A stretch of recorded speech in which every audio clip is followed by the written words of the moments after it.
Hello, welcome to another Burgundy with Tweedy video. I'm thinking of renaming this channel Wild Drinking, sort of riff of wild camping. I'm in a different woodland setting today. My usual favourite tree, there were some people not too far away from there, so I thought I would leave them in peace. Come and sat by this other tree. It does mean I have a slightly better view of the sunset. It's still a good hour to go, I think, until sunset, but it is quite a nice view of late afternoon, early evening sun, something like that, through the trees over there. I thought I would take a break from that onslaught of Costco wines, or wines bought from Costco. You may recall a few videos back I was down in Bermondsey. I went to a hipster wine shop in some railway arches called Dynamic Vines. I think I called it Dynamic Wines at the time, and I bought 2 bottles of Hautes Co de Nuits from this producer whose name I've forgotten again, Emmanuel Giboulot. The first one I tried was the 2017 vintage. I didn't really get on with it, to be honest, all a little bit sort of thin and austere and not exactly my cup of tea. This, however, is the 2019 vintage, and the member of staff who fetched these bottles for me when I went to those railway arches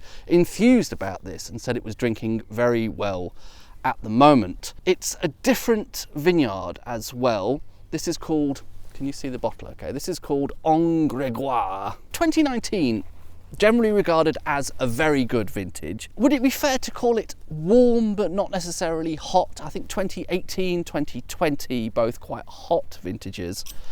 2019 felt like it was warm, but sort of just right. Perhaps 2017 was a little cooler. I don't know, I may have my facts wrong here. So it may be that up there in the mountains, the Hautes Co de Nuits, as a reminder, it's something like 400 meters or something of altitude, quite high up above the more famous bits of Burgundy. Perhaps things worked better in 2019. There was a little bit more sunshine and therefore ripeness, and we might get something a bit fuller and a bit more interesting.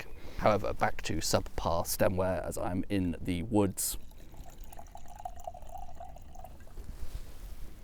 That does have that slightly pale, slightly murky tone to it of the last one. Some part of this may be to do with the fact that it's an organic wine. A lot of Burgundy is actually organic, isn't it? They don't always shout about it. And again, not great conditions to compare, the lighting's different, and so on and so on. Initially that looks a bit similar to the colour that I remember the 2017 being, albeit, as I say, different lighting conditions, etc. First nose there, well, it's faint, but I'm getting a little bit of a sense of that aroma of more concentrated berries. So it's red berry fruit, but it does, without any swirling or anything, give me a little bit more of a sense of something a bit more concentrated, hopefully a bit riper than that 2017 was.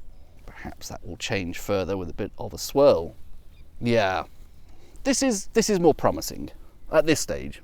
Shouldn't get overexcited. Red berry fruit, and it's possibly going into blackberries, a little bit darker actually. Yeah, nice mûr, hint of mûr, blackberries. And again, a sort of slight sense that this is possibly a richer, sort of more concentrated, riper wine, I think. Almost felt like I had a vague flash of hazelnuts for a minute there, which is very unusual. Not something I encounter very often. Could that be environmental? I can see the bases of acorns around me. I don't think I'm sat under a hazelnut tree. I think that is a decent nose, not a bad start, and certainly more promising than that previous wine.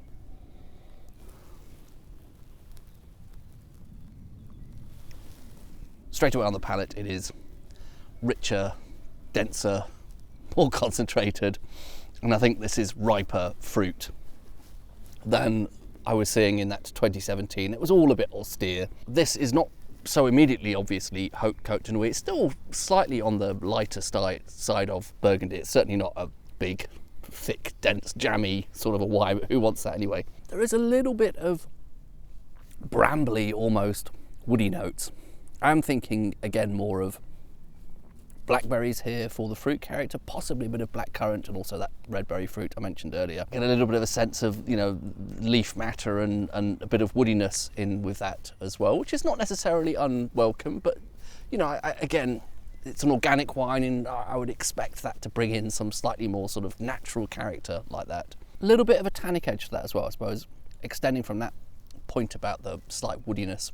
A little bit of a tannic sort of finish, slightly papery slightly abrasive. But that is actually pretty nice. I like the balance there, a little bit of sweetness, decent acidity. It's got a fairly smooth sort of a mouthfeel to it, apart from that just slight tannic abrasion at the end, but you know, that's fine. Generally quite an elegant sort of character. It's quite concentrated, quite smooth, quite silky, but there's a little bit of an air of rusticity to keep it interesting as well. Those sort of notes of bramble patches. It's a silk handkerchief tossed into a bramble patch with some very ripe blackberries on the bramble bushes. I'm quite happy with that.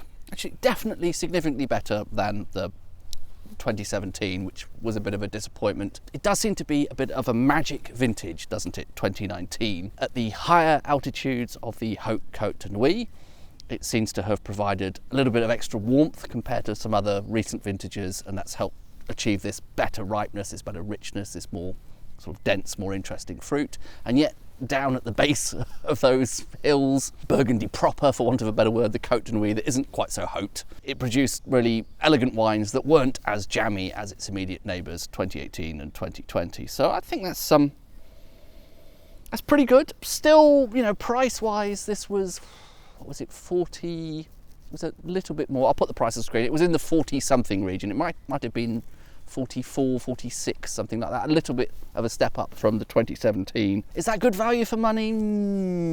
I don't know. I would still just about always suggest, if you want to dabble in the Haute Côte de Nuits, then go to Philippe Gavignier's wines. You can, in the 20s sort of region from Philippe Gavignier, get some very sophisticated, I think, Haute Côte de Nuits that personally I still slightly prefer to this, particularly taking price into account. But that is decent. Definitely a step up from the 2017, and another example of what a great vintage 2019 is, seemingly across the board in Burgundy. I've talked far too much, haven't I? Shall I shut up now? Cheers.